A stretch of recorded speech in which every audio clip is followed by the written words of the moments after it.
Welcome to Young Achiever Show with Michaela Ade. We have another young achiever here with us. Yes, to share her story, to inspire and cause societal change. She is an environmental geoscientist and the founder of GeoHERitage Eons. And she's none other than Miss Selma Tahiru. You're welcome to Young Achiever Show, Miss Selma. Thank you very much, Michaela. You look good in your dress. Thank you. Thank you. What inspired you to venture into geoscience? So basically because there were a few ladies in the sector then. Okay. I knew that when I step in there, of course I'll have opportunities. And that was why I entered into geoscience. And also I was passionate about conservation, environmental sustainability.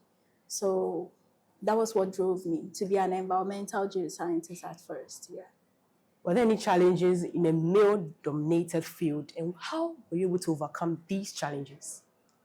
So for me, it was more like milk and honey until somewhere around 3 years ago when everything changed.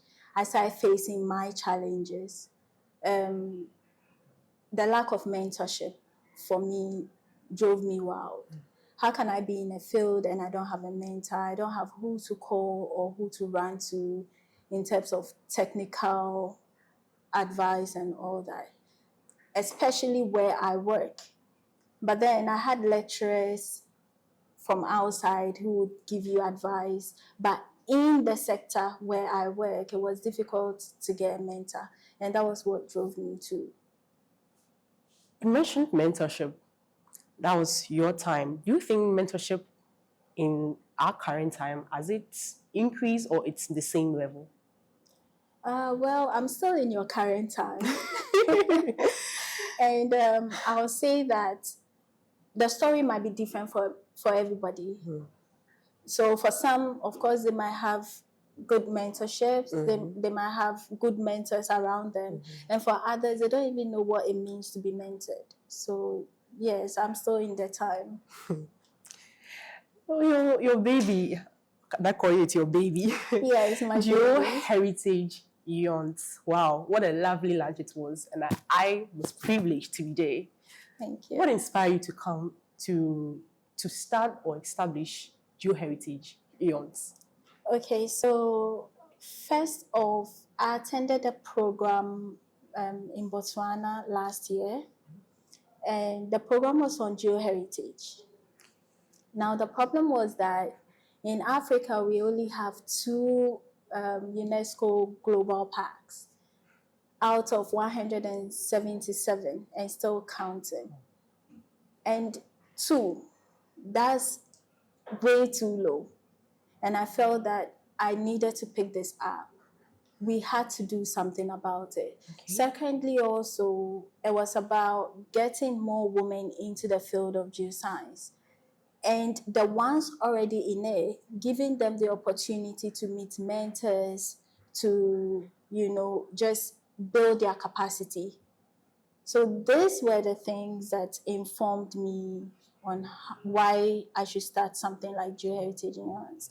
And aside these 2, we also look at geotourism. Now we only have 2 in Africa. So what's our geotourism levels? You meet a lot of people on the street and they don't even know what geotourism is. What is geotourism? We know about tourism, but what is geotourism? And geotourism is only a byproduct of geoheritage conservation, okay? And aside that, we also have the climate change and then disaster risk reduction. And these also play a major role on geoheritage sites. So to have a holistic program, I decided to integrate geoheritage conservation, geotourism, climate change, and then disaster risk reduction. Yeah. You mentioned about your organization championing for women in geoscience. Women in geoscience, what would you say are some of the reasons why many women in our part of the world, maybe here in Ghana, are not in geoscience? I would say the awareness. Okay. I'm sure until you came for the launching event, you might not even know. I never heard about geoscience. Yes, so the awareness. Okay. Before I became a geoscientist, none of my family members was a geoscientist. Now, after being a geoscientist, people ask you, what do you do? What exactly do you do? People are not aware of what you do. So yes, the awareness is a major factor. Okay. How do you feel about the lunch? Meeting people from diverse walks of life coming to graze your lunch. How did you feel seeing a dream, as you said in quotes, a dream come to pass? I was overwhelmed, honestly. I was overwhelmed. And I mean, I felt like an achiever. Oh, It was just overwhelming for me. wow, wow. With regard to your work as a geoscientist, you mentioned climate change. Yeah. You know, Ghana, we are actually dealing with I would say, a national canker called Galamsey. Yeah. How would your work as a geoscience help curb this canker we are dealing with? So Galamsey, I would say, is the involvement of communities. Okay. Now, in areas where Galamsey is already happening, they are enjoying from it, in a sense that what you can get in a year, somebody can get in 1 hour because of Galamsey. Wow. But then, out of that enjoyment, they have not really realized their impact. So, in this scenario, I met with a Galamseya. Okay. And in our conversation, he was like, oh, since you need for no more break. Is that what he said? Yes, that's what he said. Wow. And he's forgotten that a family member of his is Asieho and will be drinking this water. You see, so it's a community thing. If they get to understand their impact, that it's not just in say, it's not just the gold we are getting to get money to enrich ourselves. Richness goes beyond today into the future. Okay. My kids, my family, what is the essence of what is the impact of what I'm doing? Not just on water, on biodiversity, on geodiversity, on hair quality. Okay, so it goes a long way, and they haven't come to even if they have, they are refusing to see reality. So it's our time we draw them into the reality that no, check this again. It's not about the millions you're getting today. Check this again. Tomorrow, it will be worse than what you're doing now. So yes, I think for me, the only way is to involve community, educate them and let them be aware. And let the community stand and fight. Because we in Accra, when we protest and make noise, and the people in those villages don't say anything, it will still continue. But when they are aware and they own it, we can do something about it, then there will be a change. With regards to institutions, communities, and governments, how can they help the work of geoscientists to be able to preserve and protect the environment? There's a lot they can do. Okay. So when you look at our legal frameworks, hardly do you see anything about or anything on geoconservation. Okay. So first of all, policies has to be put in place. In Ghana, we know that, there are policies. What about the implementation? So the implementation also has to be there. There has to be support, financial support. GeoHERitage is as important as the air we breathe. And why would I say that? Now, the very earth we walk on, if it gets damaged, I don't know where you're from, but I'm proud to be from Upper East. And today we have gold in Upper East. Okay. So if somebody asks me, where am I from? I will call Upper East, and this is my identity. The earth we walk on is our identity. I've not seen anybody without an identity that is relevant. So this is how important geoheritage is. Geoheritage conservation is conserving our heritage, our identity, who we are as Ghanaians and as Africans. Still on the issue of awareness, for more women to join Geoscience, when you come down to the community level, what do you think must be done from the community level, governmental institutions? Because as you said, if I didn't attend the lunch, I wouldn't have known Geoscience. Yeah, what do you think can be done? So I'll say the educational curriculum has to be looked at again. I happen to have my secondary school education in Nigeria, and I was taught geology in secondary school. Now, this is not just embedded in science or something of that sort. Geography actually taught me geology. And that was when I first heard about geology. Now, in a class of about 40 students, today I am here as one of the 30% or less geoscience professional females. Wow, 30%. 30%. And I'm talking globally.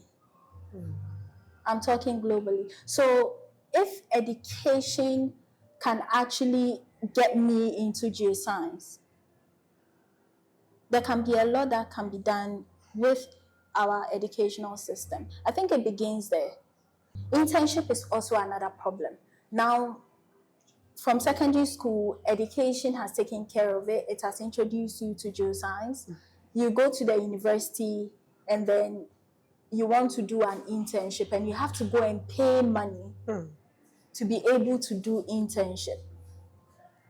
How interesting is that? And as a nation, I think it's a big problem we have to look at. Internship opportunities, volunteering opportunities. Now it's just based on who we know.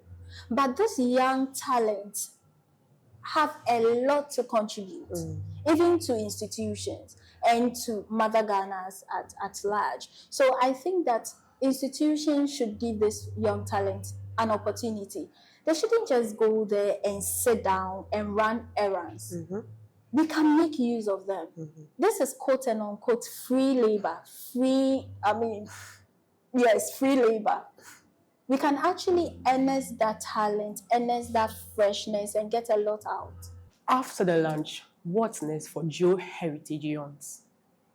So after the lunch, we have GeoHair Africa, which is a geoscience for hair empowerment and representation in Africa.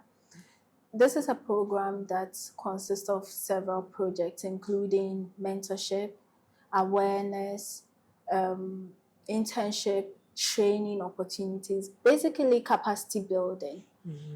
And also we have the Mitch is Make a Change, and this is for climate change and disaster risk reduction. This program actually targets young minds right from the roots. So we are talking children between 5 upwards. They need to be aware of climate change, what they can do differently that would have impact on the long-term sustainability, and also how they can handle themselves in terms of disaster. So it's an all-round children, adults, disabled, people with disabilities, pregnant women, the community at large. Then we have the awareness, advocacy, and research for geoheritage, and also promotion of geotourism. It's a lot, and I hope that everyone listening should actually support this initiative. I know we are far behind, but when it comes to logistics, you mentioned disaster. Comes logistics for geoscientists. Is there much? Is it moderate, or there needs to be more logistics to help in these circumstances of disaster?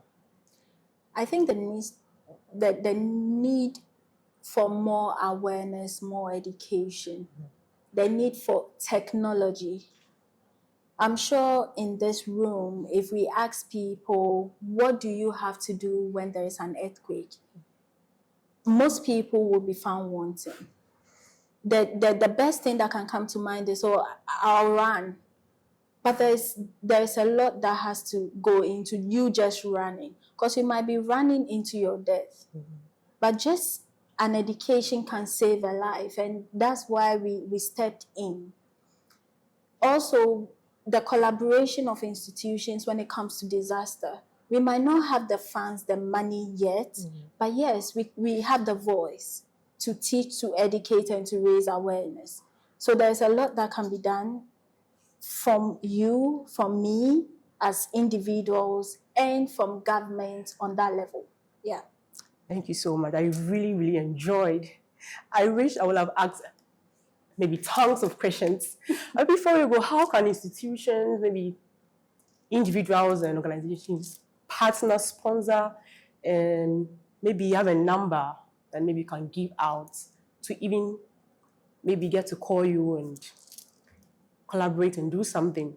Because I believe that Geoscience, after hearing all these and coming to their lunch, I believe Geoscience needs 100% attention. Sure. So before I put my number out there, I would like the public to know the importance of geoscience.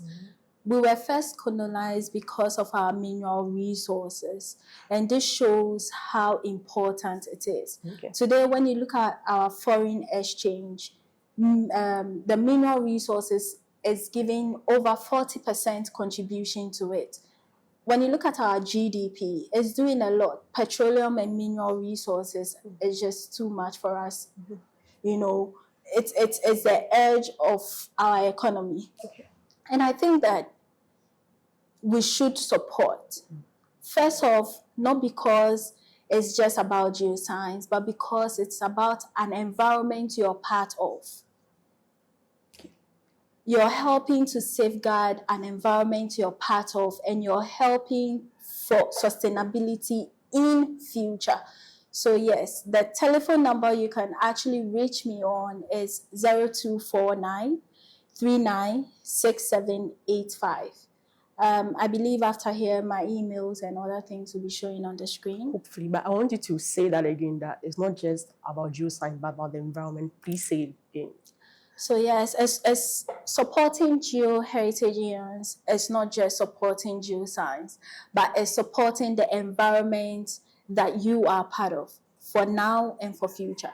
Wow. Well, thank you so much, Ms. Selma Tahiru, for gracing Young Achievers Show and blessing us with more information about geoscience. We've come to the end of another episode of the Young Achievers Show.